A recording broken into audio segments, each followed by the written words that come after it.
What is happening, faithful? It's your man Lawrence. Welcome to Platform 246. Welcome to people that are not faithful. Welcome just to folks, period. Hopefully, the stream is live. You can see it well. This is our first time really trying this, so I apologize if it's not too good. Hopefully, you can hear me. And we're not just doing this for no reason. But how is everyone doing? We want to talk some Niner football. Niner football is back. If you want to get into the conversation about it, let me know, because we're doing that today. Okay, you can actually get in, talk with me, get live, talk Niner football. Let me know how you felt about the game the other day. I'm trying to find out and see if the stream is live right now, if it's actually going on, if people are actually watching and hearing. So watch this feedback here, okay? Just bear with us. Well, it says that it's live, but let me know in the comments if you can hear me, if you can hear the stream. If you're here right now, if it's actually going on, people are actually watching and hearing. It looks like it's a little fuzzy. So again, maybe we won't stay too long on this stream. I'm not sure, but it is working. It is live. I'm going to put the link here in the comments. Please let me know if you'd like to come in. I am screening though. Understand that, okay? Just because you say you want to come in doesn't mean you can come in, but welcome in anyway. Just want to talk some Niner football. Niner ganger don't bang. 49ers get the W this past Friday night. You got a nice Friday game. I had a couple of thoughts on that game before it started that I wanted to, see take place. And I actually saw all of them, literally. So the first one was if Trey was going to be able to make them dance. And we saw 76 yards to the house, touchdown. Although there's still been quite a bit of discouragement and pessimism towards the young king, but we can get into that later. I also want to see if the defense was going to be flying around, and as you all know, they damn sure did that. We had 5 pass deflections and 3 interceptions as a team. Samuel Womack III, look out for him. He's our 5th round pick. He may be the next 5th round gem that we have on this team, and we all know who the first was. Right. So Samuel Womack had an outstanding game. He had 2 interceptions, almost took one back to the house for a pick 6, but he got stopped just short of that. But he had an outstanding game in coverage. He had 15 play snaps, I think, or pass snaps. No completions against him, 2 targets, and 2 interceptions. So there you go. Don't fuck with Samuel Womack, apparently. The third, he's a third. So, you don't want to fuck with those type of people. Trust me. So the defense is flying around. We didn't get any sacks. Drake Jackson got close quite a few times. Happened.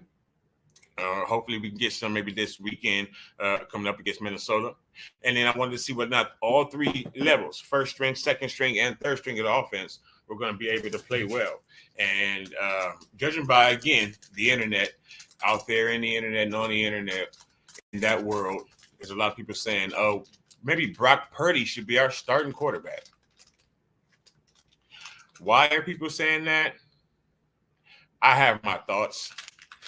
John, what's happening? John says, how's your mama? John, my mama's good, John. Thank you very much. Thank you for coming to the stream, John. Much love. Yes, we're just talking a little Niner football, John. How'd you feel about the game? I know the stream may be a little choppy. I apologize if it is. That's bad. I apologize if it's a little choppy. But this is something that we're doing for the first time. As a lot of you know, a lot of my live streams do not have all this rigmarole all around the screen. So as you can see, it says, welcome in, faithful. You can join the conversation if you like. Also, the StreamYard link is there. Just let me know in the comments that you want to get in and speak your mind about the Niners. But yeah, people have been speaking their mind about the Niners, saying Brock Purdy should be our starting quarterback. He played well. I don't think he should be our fucking starting quarterback, but that's just my opinion. And excuse my language. But he did play well. So did Nate Sudfeld. And I said that before. Nate and Brock moving the ball, showing that they understand the offense, that it's not going to be something that has to be dumbed down if our quarterback, Trey Lance, ends up, with an injury. And he said in his press conference right after the game, the first thing that he said in the press conference was, Niners win. My man, Trey, that's right. He comes into the press conference, first words out of his mouth, Niners win. Go ahead, guys. Even in the preseason. So all of you out there on the internet saying, "Oh, if you think the preseason doesn't matter," the players thinks it matters. I bet you the players don't want to go 0-3 in the preseason on any team. So he started it off with that, and then he made sure to just let everyone know that he's in control of the offense. He's not really looking to change anything other than his control of the team. He's still the same player he was the day he was drafted, and he has the same goals that he had the day he was drafted, and that was to learn the offense as he's done, as just like Nate's done, as Brock's done. He also said that he wanted to learn to slide. He slid for the first time in his life in that game, but he understands this is his team now. John says, "I love what I saw from the team, by the way. Specifically, Trey, I would like to see a little more. I would like to see a little more too myself, John. Although if I didn't, I'm still very confident from what I've seen." Excellent, astute observation there, John. I'm also confident from what I've seen. And I'm confident in what I see from Trey Lance outside the field of play. When he got into the locker room, and as I said, he didn't say hi to the media. He didn't say, "What's up, guys?" He didn't say, "What's happening, folks?" He didn't say, "What's happening, faithful?" He said, "Niners win." And then he said hello. He knows what it is. He knows what it is on the field, and he knows what it is mentally. He knows what it means to be the leader of this team. He knows what it means to be the face of the Niners. I don't think our previous quarterbacks, the last few, knew that, or had that innately inside their body, inside their being. I think this is natural for him to be the leader of this team. I believe that the fact that when Brock Purdy threw, God damn it, it's going to be the worst throw ever. When Brock Purdy threw that touchdown pass, the person who ran out onto the field to get the ball for him was Trey Lance, your quarterback. And when asked about it after the game, he said, "Well, last year in the preseason, which doesn't matter apparently to some Niners and other teams' fans, specifically in the NFC West," he said last preseason, George Kittle did the very same thing for him. John says he's a leader. Absolutely, John. George Kittle did the very same thing for him. Went and got his first preseason touchdown pass that he threw because he went to go celebrate with the wide receiver. He didn't look for his ball. And, of course, Brock Purdy was celebrating with the team. And he comes back to the bench, and Trey says, "Hey, I got your ball, by the way." And Brock's like, "What are you talking about?" He's like, "Yeah, your touchdown that you threw, I got your ball." And Brock Purdy was elated when he heard that. I watched an interview from him in the locker room after the game.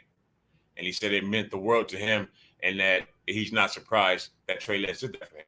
And then Trey Lance said in his press conference, "George Kittle did it for me last year, so I wanted to do it again for him." So they were all able to move the ball. Nate Sudfeld with the bomb to Ray McLeod. I felt for a while that Nate Sudfeld was going to be able to play.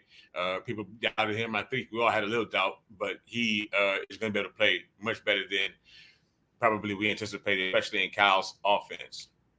So outside of that, the thing I wanted to be really most important at the end of that game would be our injury list, where it was. And it wasn't any worse than it already was. And it did get worse. So I wanted to start with really going down the injuries that we have right now facing the team with Minnesota coming up this Saturday, I believe. And a lot of our starters, even the ones that, played this week, will not be playing.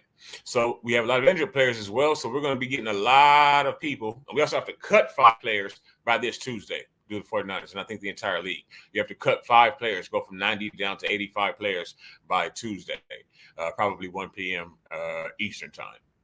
So right now, Dante Johnson is injured, ribs. He's questionable for week 1 at Chicago. Jason Verrett, as we know already, he has his knee ACL tear that he's coming back from. He's on the PUP list, and he's expected to return or be available to return week 3 of the season. So that's against Denver. Eric Armstead, questionable for week 1 at Chicago with a knee injury. Mike McGlinchey, questionable for week 1 in Chicago with a knee injury. Charlie Warner, as we know, abdomen. He's on the pup list also. He's eligible to come back week 3 against Russell and Sierra. Curtis Robinson, a linebacker that we have, he has a groin injury right now. He's questionable for week 1 against Chicago also. Kalia Davis, that's our defensive tackle. He was possibly our 7th round draft pick. I'm almost positive he was our 7th round draft pick, our final pick before Brock Purdy. Maybe he was 6th round, but he's on the inactive list. He won't be available pretty much for the entire season as he's rehabbing. But we don't need anybody in the middle. We have Armstead when he's healthy. We have Ken Law. We have an embarrassment of riches at the defensive tackle, Kevin Givens. So we're good to go. So that's why we take what do we call it, red shirt injury players all the time. So we have Travarius Ward right now, groin injury. He's questionable for week 1 in Chicago. And then we have Danny Gray also, who we just saw take the top off of the defense this past week for the Cheeseheads easily with Trey. Trey to Gray is going to be something that I think we're going to have to see all season long. Thankfully for us, but negatively for these other motherfuckers. So Danny Gray is out right now and questionable for week 1 also with the hip injury. So we have 1, 2, 3, 4, about 10 players on the injured list right now on our team. Probably the biggest names on the injury list right now, or most important players on the injury list, are Mike McGlinchey and Eric Armstead. I'm sorry, I take that back. And it looks like missing from this list also is Emmanuel Mosley, who's also injured. This is a list I got off of PT Sports, I believe, today for 49ers injuries. But Emmanuel Mosley is not on this list. He's also injured, and he's probably questionable to go through to week 1. And then we have, like I said, Eric Armstead, McGlinchey, Ward, Travarius, and Emmanuel Mosley. And then followed right behind them would be probably Danny Gray. So we have like 11 or 12 players on the injured list right now. Nobody seriously injured that's important.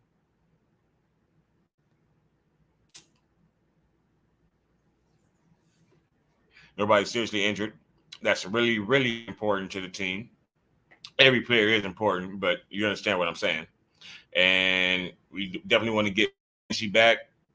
Although, I think our line looks good.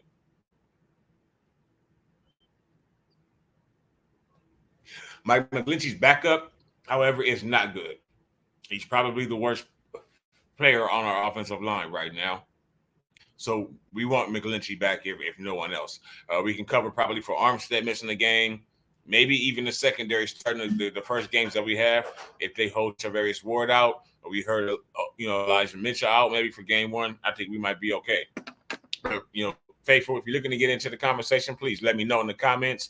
I'll let you click the link and come right in. Let me know your thoughts. So with the last person on offense that we talked about that's out, Danny Gray. Who saw that play? I looked on Twitter and follow me on Twitter at BamBamLLD.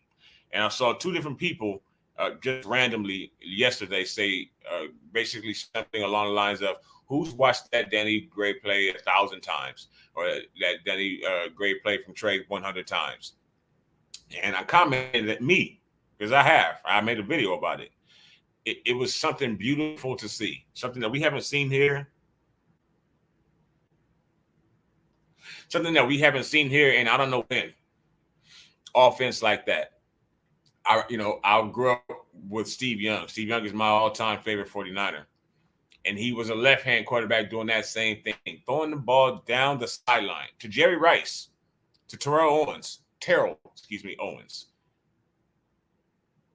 And now that's back. Even, some people that have had arms on our team, Kaepernick, we don't want to get into any negative discussions, but Kaepernick,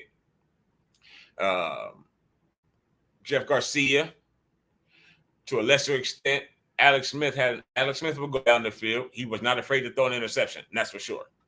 But Alex Smith will go down the field too. And outside of that, we haven't had a lot of players that were able to do that. And Trey Lance, without a whole lot of hop steps and ballet and pirouettes, was able to just flick his arm a little and throw that pass perfectly on a dot, on a string, like a rainbow, right into Danny Gray's heart. and then into your heart because it's a fucking touchdown. And Danny Gray is fast. Danny Gray said after the game, right after the game in his press conference, that he knows that if he gets that coverage, which was one-on-one against the corner, and the safety at the top not coming down to him fast enough, he knows he can score, and he also knows that just about every time, 9 out of 10 times, Trey is going to throw that pass to him. So they worked on it all year, he said. All year long, all summer long, all spring long. They worked on that deep pass as an offense. It's now in our repertoire. It's not something that we can do all the time.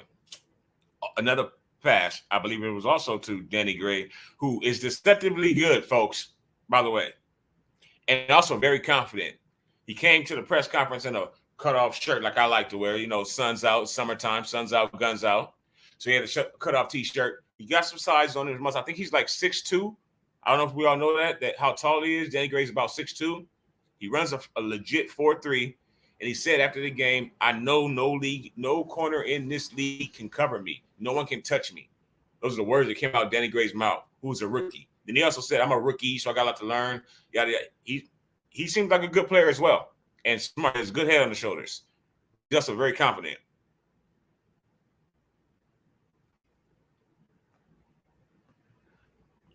John says, I appreciate him running out and getting balls for other players. Amen, John.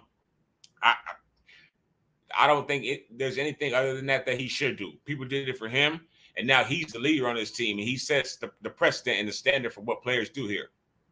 He lets players know how we do things as 49ers. Trey is the one now that has to let everyone know that. And he did that by running out and getting Brock Purdy his ball. And then John says he got the ball for Danny Gray as well. That was also Danny Gray's first touchdown. Hopefully, as another video we have down here on the channel, check it out later. Trey to Gray is the first of many. Hopefully, it's the first of many. And so John said, and thank you for that, John. I didn't know that. I didn't see that. He went out and got Danny Gray's ball also.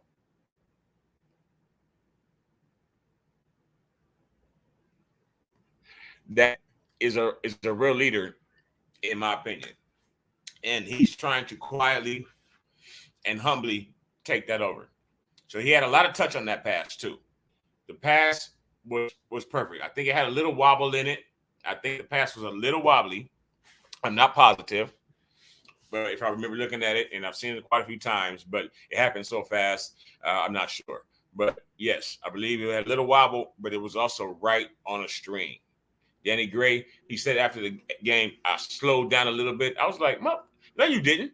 And I watched it over 4 more times, and I was like, yeah, you didn't have to slow down. Niner by Nature 88 says, Sir Lance, the king of the NFC. Absolutely, and welcome in. Please hit that like button, everybody, for coming in. Share the video around if you can as well, so other faithful can come in with us and chop it up a little bit about the game, about the W that we got this past Friday. But yes, got Danny Gray's ball. Danny Gray was really, really happy with Trey, and he said after the game, Trey made me slow down. That's when I was a little upset with Danny Gray. I was like, you didn't slow down. I didn't see you slow down at all. Actually, I saw it drop right into your pocket. But in any event, it was a touchdown. It was 6. It was 7. I mean, what else? What more can we ask for? And we didn't see that. So there was a stat that came out, I believe, right after the game. I really think I saw it Saturday morning. It was everywhere. To where one James Garoppolo completions 30 yards in the air in 2021. 31's up. That's in all of his passes, all of his games. He played in what? We had 17 regular season, 2.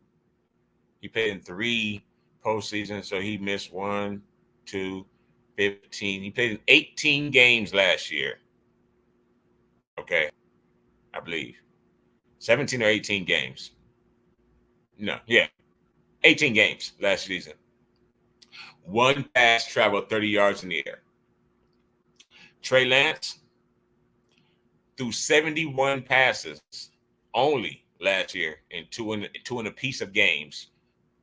3 passes traveled 30 yards in the air. How many yards did that pass to Danny Gray travel in the air? 30-4.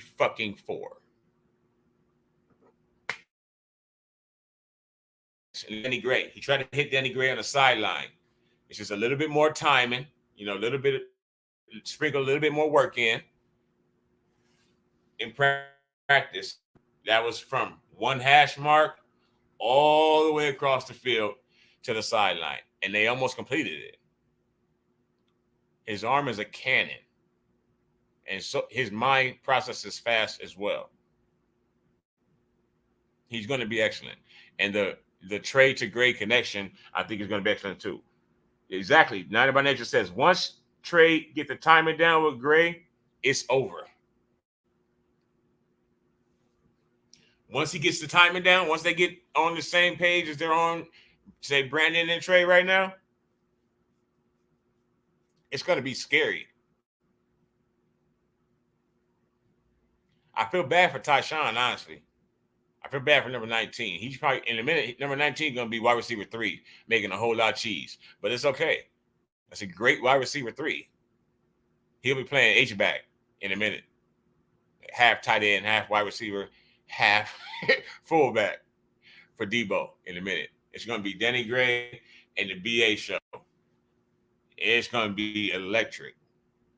So to do that, though, we have to have, good quarterback play. And I feel that we have that.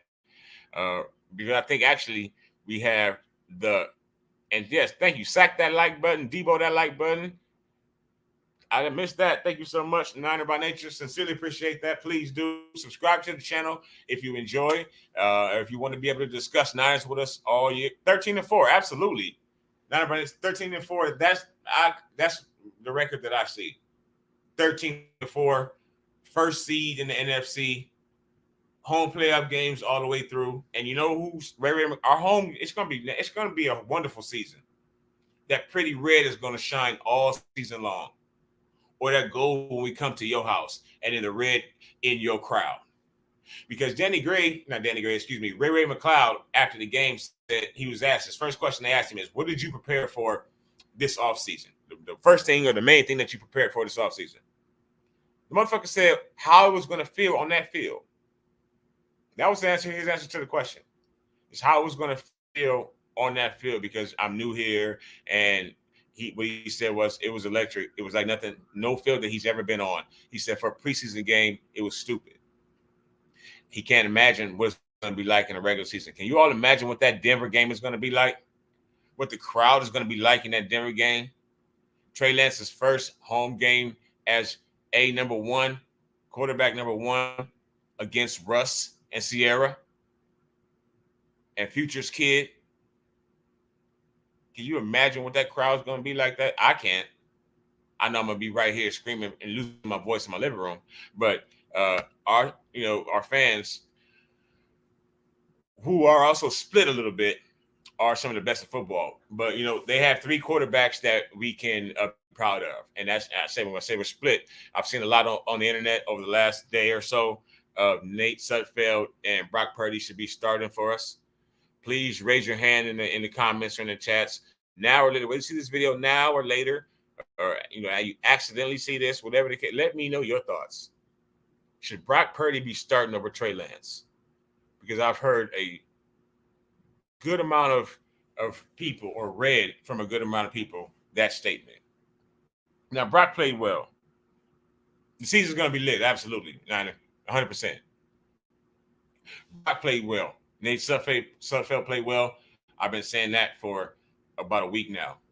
I got a chance to look at Nate, really looking at Trey, kind of like our scouting team, Kyle and everyone does. They go look at one player and they see somebody else that they get their eye on. They've done that with some people on our team.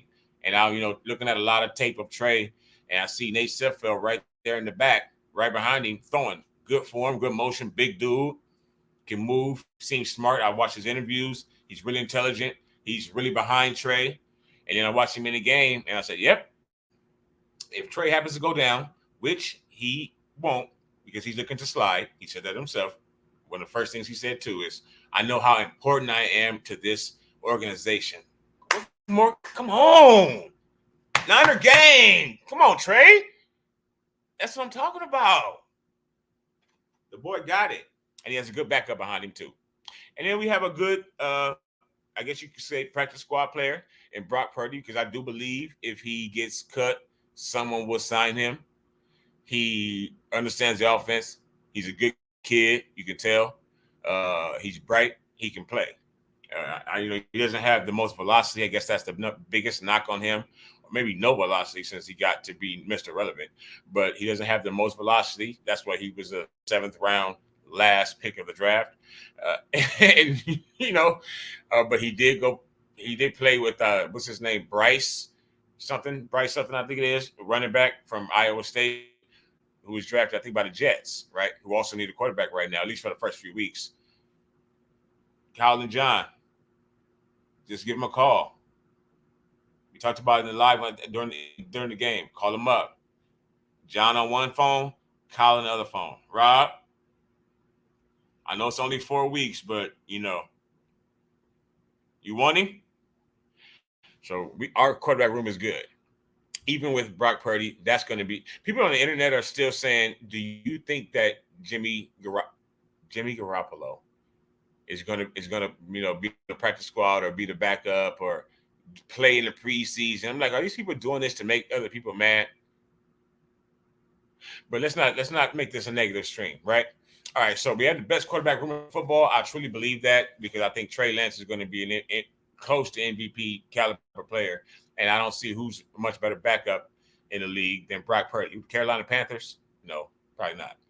All right, so with that, we got the best quarterback room in the league, but one person's leading it. And that's what I hope 49ers fans accept fast. In 3 weeks, September 11th is coming.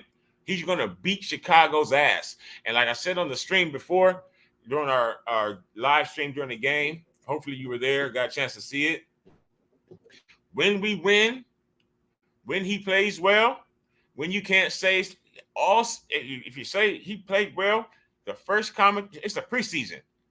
But if he would have went 1 for 6 or 2 for 6 with an interception, the first thing you would have saw was, see, he's a bust. But anyway, when he wins the Super Bowl, I'm not going to let you celebrate. I'm not going to let you celebrate.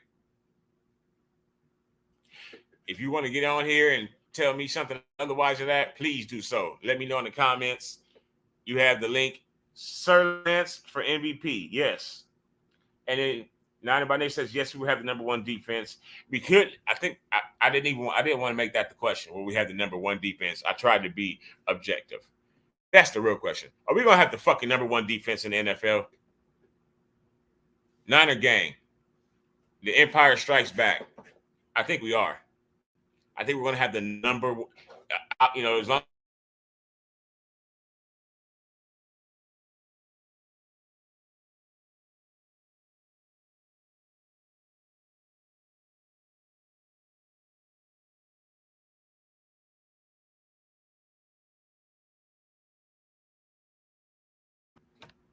There we go. All right. So, I said, we don't do this often. But our defense, I think, is going to hurt people often. I really do. I think we're going to have the number 1 defense in the league.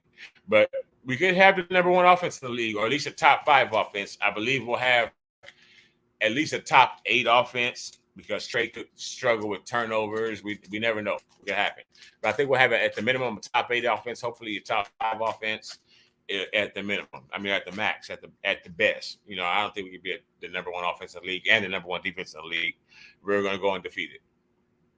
But Kyle has his man. I really believe that. And I think that which is the most important thing. Google it, folks, if you haven't had a chance to see it. Or go on Twitter, just anywhere where you can look for something, internet worldish, type in Kyle has his man. There's 2 pictures of Kyle talking to him on the sideline in that game with the biggest smile on his face, smiling at him better than I've seen him smile at his own kids. Because I've seen Kyle throw the football, playing catch with his kids at the stadium or at practice, and his son dropped the ball, And Kyle was like this. Threw his hands up on his own son. Like, God damn, Kyle. He loved him a wide receiver, but he also got to love him a quarterback because that's where it starts. And he's talking to Trey. He got the biggest smile. It's like a kid in the candy store. Welcome to Christmas Day. He's like, man, this is my other son. You can see it all over his face. He never looked at James like that.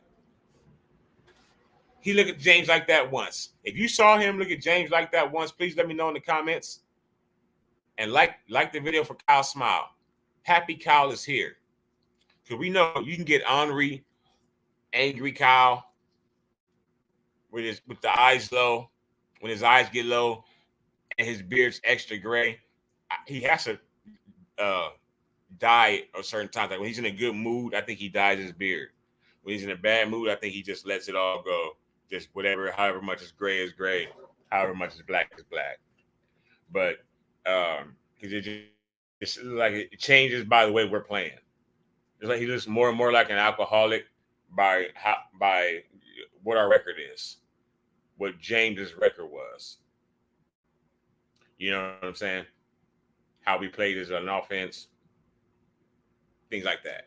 He looked more and more like an alcoholic, depending upon how well or negative we did. So right now, he's throwing hats to the crowd. People care about the preseason. He was happy. He was smiling. He knows what he has. What he doesn't care about is those new black hats. If you're not aware, Kyle Shanahan hates those hats. The hat that he wore on the sideline, I'm sure you all saw it.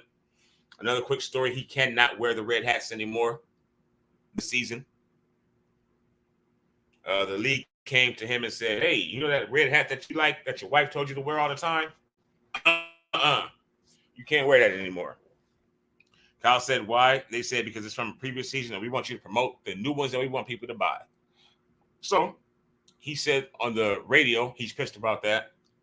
He said, I have beef with them, meaning them being the NFL, pronouns. And then at the end of the game, I watched him today take it off his head and throw it with fervor up into the crowd to some fans. He just threw that shit like it was garbage. It looked like he was trying to give it to a fan, but to me, I knew what it really was. I don't want this shit on my head when I get inside our locker room. So he threw it into the crowd, and that was that. So he's not happy with that, but he's definitely happy with his quarterback. He had the biggest smile I think I've seen on his face since we were standing on the podiums. And that would be really just once because we only won the NFC Championship one time. The second time, he lost it. So he's really, really happy with Trey Lance. He knows that Trey Lance has work to do, but he knows that he has a toy that he gets to play with and mold. It's also clay for a long time. And he's going to put a lot of wins under Kyle's name. And a lot of wins under the 49er emblem. So if things work out with Trey Lance, I really want to know what people think is the timeline.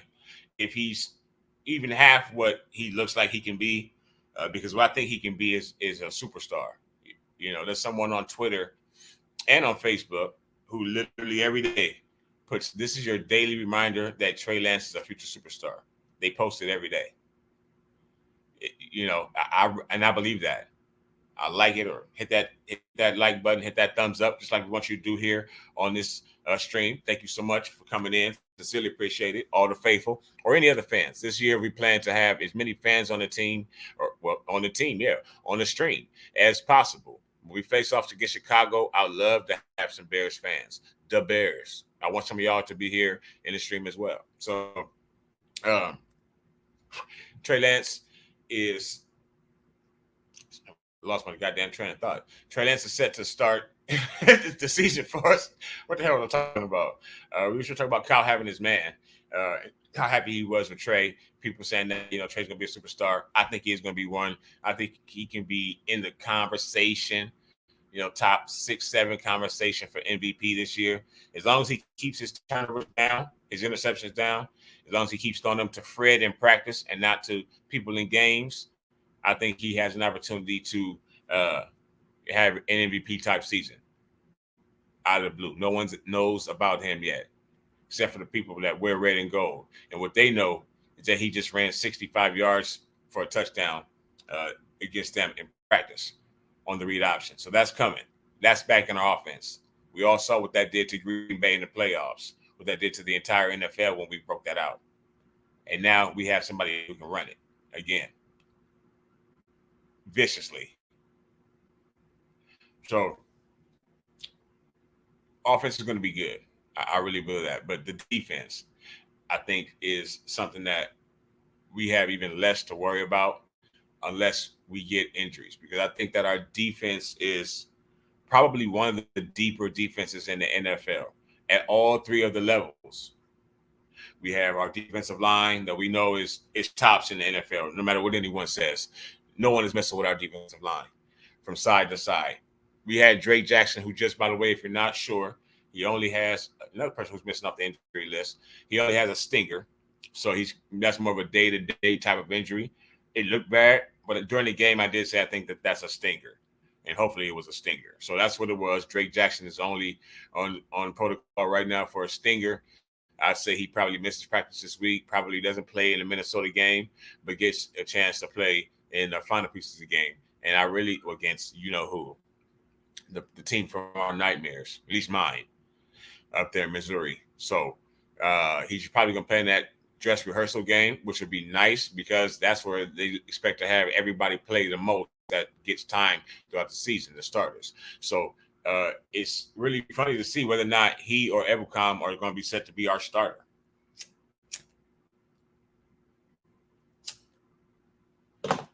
Has anyone seen enough of Drake to say that he should be starting over Samson Ebukam? Pardon me. Let me switch these comments, by the way. Niner by nature. Sir Lance for MVP. We will have the number one defense and the number one offense in the NFL. That's what my question is. Can we have the number one defense and number one offense? I think we will have that number one defense for sure. Niner by nature says, sack that like button. Thank you again for that, Niner by nature. Sincerely appreciate that. And what I like, Debo that like button. Debo the like button. Debo's back. Tyshawn said he doesn't mind running a rock either. And John earlier says, and let us know that Danny Gray, he got his ball from Trey. Trey gave him his ball. And that John also says he appreciates people running out. Well, that was basically, Trey running out, getting the balls for the players. That shows a true leader. And boom, there you go. Yes, sir. He's definitely a leader.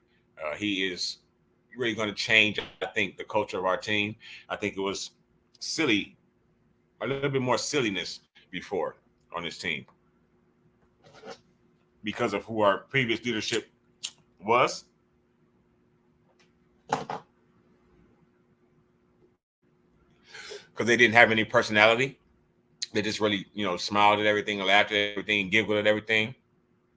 John says he loved what he saw from the team, specifically Trey, and he'd like to see a little more. Although if he didn't, he's still very confident from what he's seen so far. And I agree 100%. Trey showed us a lot. He showed us a lot. The defense showed us a lot too. And that's the question right now. Can we have a number one defense or at least a top 5 defense? And I think we can. If we stay injury-free throughout the season, I think that we'll have that and more. Top 5 at minimum. Because we have the best defensive line in all of football. And we have them in waves. D'Amico Ryan says consistently, that's what we want. We want to rush in waves. Yes, we got Bosa. We all know we have Bosa, and D'Amico Ryan says that too. We have Bosa, but we want to rush in waves. We want to get pressure off the other side. We want to get pressure up the middle. And then we want to be able to take them out on the very next drive and still get that same or better pressure from the backups, Ebukam or Drake Jackson.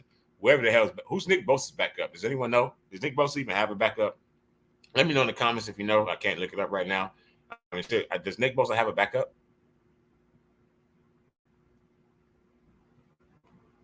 Fuck, is it Eric Armstead? I don't know. Who is Nick Bosa's backup? We know Ebukam and Jackson are battling over who's going to be starting on the left end. We also know Bosa moves wherever the hell he wants to. So when he goes over there, one of them need to get their ass over to the other side. But who is Nick's backup? But regardless of that, we have Armstead and Kinlaw on the inside this year.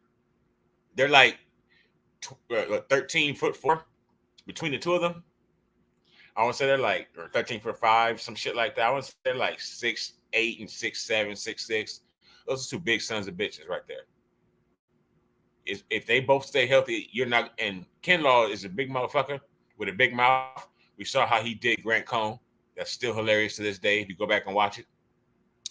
But he slimmed down seriously. Javon Kinlaw looks to be in incredible shape, and he looks to be really, really motivated for this season. And what Chris Kosaric said, getting interviewed in the back during one of the training camp games, or during one of the training camp days, is that Kinlaw is healthy. He's officially really healthy. So we should be able to finally, hopefully, get a chance to see what they saw in him coming out the same college that Deebo Samuel went to. And then, of course, I have Eric Armstead, who's been criminally underrated, I think, by me and a lot of faithful for his entire career here. I still remember the day he was drafted, where I was, what I was doing. I wish I was not doing that then, but I still remember it like it was yesterday. And I watched him and the picture that they put on screen for him out of Oregon, and me just going, is that who I want? And I've still felt that way really pretty much all the way to now. But if you want to get in and let me know what you think of the defense, Eric Armstead, again, let me know. I will drop the link right there in the comments for you. Not by nature says, but let me let you see what they said.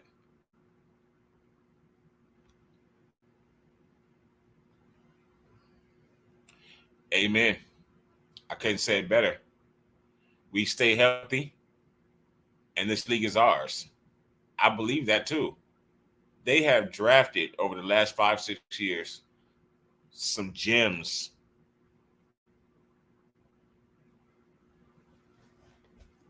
Only one player really did a couple of juice, obviously, right? Only one player really that you think is signed.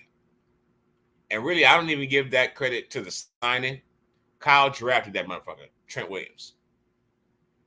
Kyle drafted Trent Williams in Washington. So fuck you. He drafted him too. All homegrown from a brand new regime. And look at us now. They're set up for the next 5-10 years. Lovely. And if you're in the NFC West, all you Rams, Cardinals, and Seahawks fans, welcome to the channel. You're welcome to the channel at any time. I would love to discuss with you all season long. We have 6 different times and opportunities that we can do that. I would love to come in here and share love back and forth with you over those games. Subscribe to the channel, turn on your notification bells, like the video, share it around so that your friends can come in, the 12s, the Inglewoods, and the Birds, whatever. You can all get in here, talk football with us, with our Niners, with Niner by Nature, with John, with Tia, come in here and get with the gang. But in those games, you guys are going to be going up against the top 5 defense. Our linebackers, I think, are the top. And you sound like a homer, obviously, but and I am one, by the way. But 100%, 107% I'm a homer. Everything. We don't do anything wrong. So our linebackers are the best linebacker unit in the league. Did you see number 40, Marcellus Kamala Harris, whatever the hell his name is, intercept that ball in the tip drill? While Fred was on the sideline cheering him on, that's Fred's play or Greenlaw's play. Or now we've seen Aziz's play. We have the best linebackers in all of football.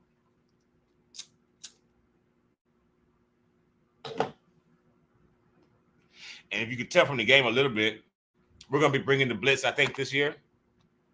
A little bit more. I hope. So we have fast linebackers as well. Not only can they cover well and intercept the ball, but they're extremely fast, all of them. So they can get to the quarterback. You have our defensive line rushing as normal. 4, you bring 1, 2, depending upon what we drop in coverage, linebackers or a linebacker in the corner. There's going to be some quarterbacks in the ground this year. I think our sacks, I'm thinking over under 50 sacks for the season. Because Bosa's going to get 20.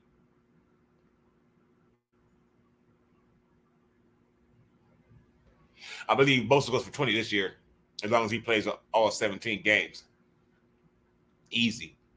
And a pick. And then we can't get 30 sacks out the rest of the defensive line, something bad happened. I don't know. So we had the defensive line rushing hard. The linebackers can come through with sacks. Some corners. They blitz off the corners. We had a corner blitz, I believe, that from the outside in this Friday. We always blitz the nickel corner, if anything. K1 Williams was great at that. But we actually drove up the Madden corner blitz from the far cornerback. D'Amico Ryans is not playing around this season. And I think that that's going to actually make us have just that, a top 5, if not the number 1 defense in the league. And speaking of defense, speaking of defensive backs, if you don't know Jaquiski Tartt, let's throw one up for Jaquiski Tartt.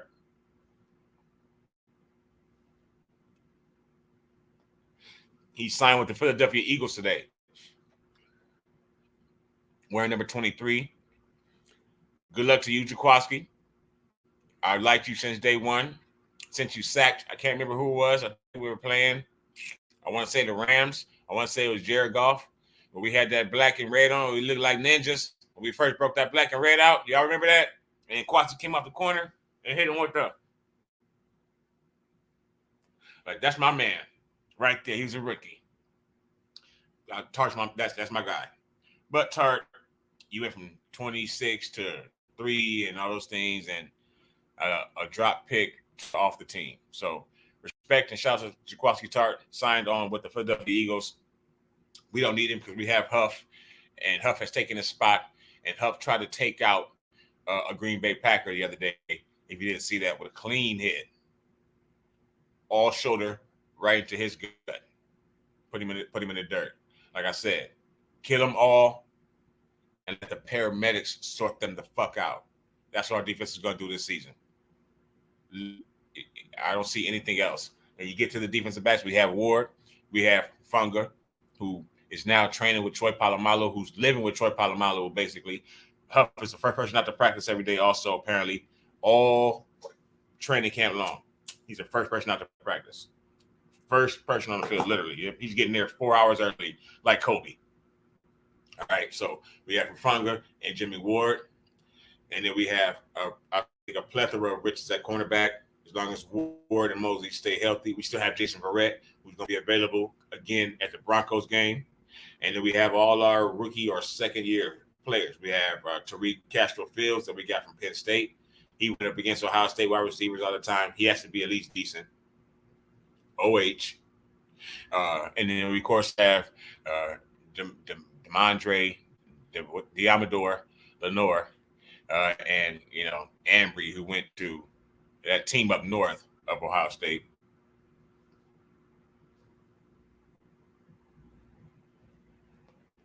Yeah, he got the pick in the Rams game, but he's still Ambry. So, but we do have, I think, some depth at cornerback, and that will be good.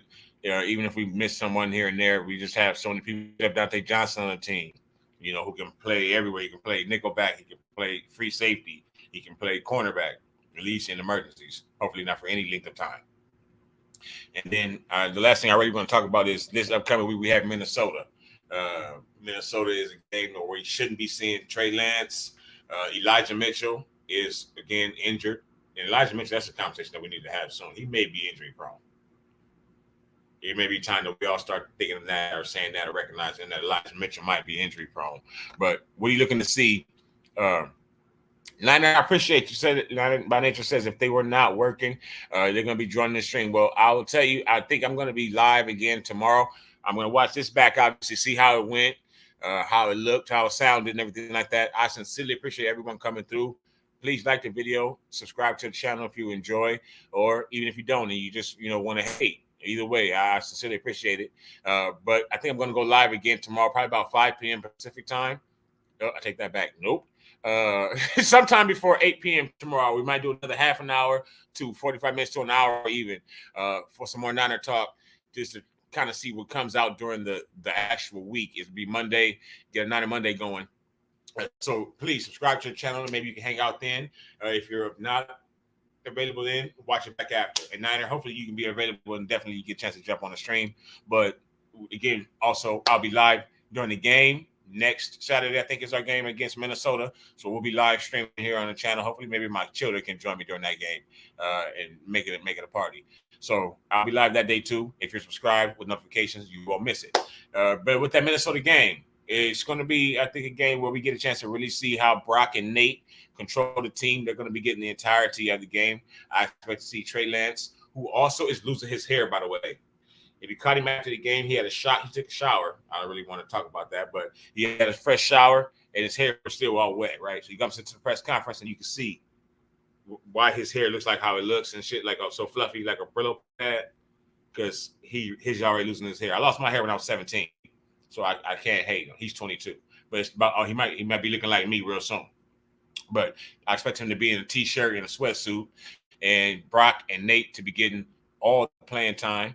I don't know. I was probably see the same thing for our number one starting offense and most linemen. Trent, Mike McGlinchey now, whoever's leading, whoever starts the game at center may be the backup center, or it could be the starting center. I'm not really sure yet. But that's something that we're still looking forward to on this team. Who's going to be our center for this year? It doesn't look like it's going to be Brunskill. It might be the other cat. I think he's going to be the one who actually beats him out.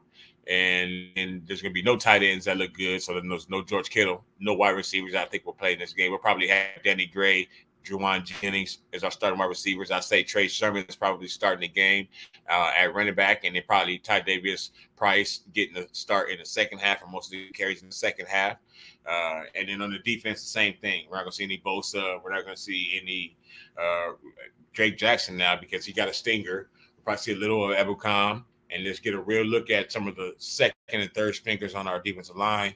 You can see any of our linebackers. They're going to be in sweatsuits again, too. We'll hear from Fred again, maybe on the sideline. And none of our starting cornerbacks or secondary players. I expect Huff not to play. Maybe Huff will play. Maybe we'll get some of those people playing early, maybe the back end of the secondary. I don't think we'll see Jimmy Ward. We might see Huff. But it's going to be a game full of backups. But do you think we can get the W? Because I still want W's. I don't give a shit if it's a scrimmage game, if I'm playing with them on PlayStation, or what it is. Practice, Church versus Skins. I want the W. I want the 49ers to win. So I hope we get a win. We get out clean again, just like we did this past Sunday. Jake Jackson did get injured. McGlinchey got injured. For the people that I could think that word already would nagging injuries. But neither one of those injuries were major injuries from that game. Elijah Mitchell also got injured. But again, I think he is injury prone. So we have Tre'Davious Price. We have Trey Sermon. And I don't think that Kyle wants the offense anymore, honestly, where we had Raheem, the Dream, who's going to be, a nightmare for Miami or whoever he's playing for now because he's also injury prone and not in Kyle's offense. So he doesn't want, super speed necessarily at running back. Just hit the hole right.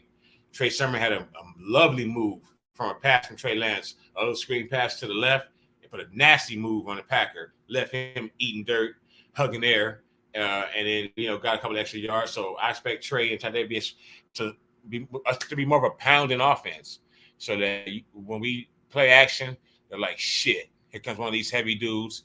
They try to come down, and then we hit them over the top. So hopefully we get the win against Minnesota. If not, at least we look good. It's going to be our second stringers, so that's going to really just show us who's going to play well when the inevitable injuries come that happen in football and in the NFL especially. So hopefully we still have a good showing, and we are light on injuries. If you see this stream now or later, thank you so much for watching. My name is Lawrence again. Leave a comment, like the video, share the video, subscribe to the channel. I really appreciate it. Hopefully the stream wasn't too choppy, and we'll work on it in the future. But subscribe. We're going to be here all season. I will be live for every 49ers game, preseason, regular season, playoffs, and Super Bowl right here on Platform 246. Thank you so much for watching. Y'all be safe. Niner Ganger don't bang.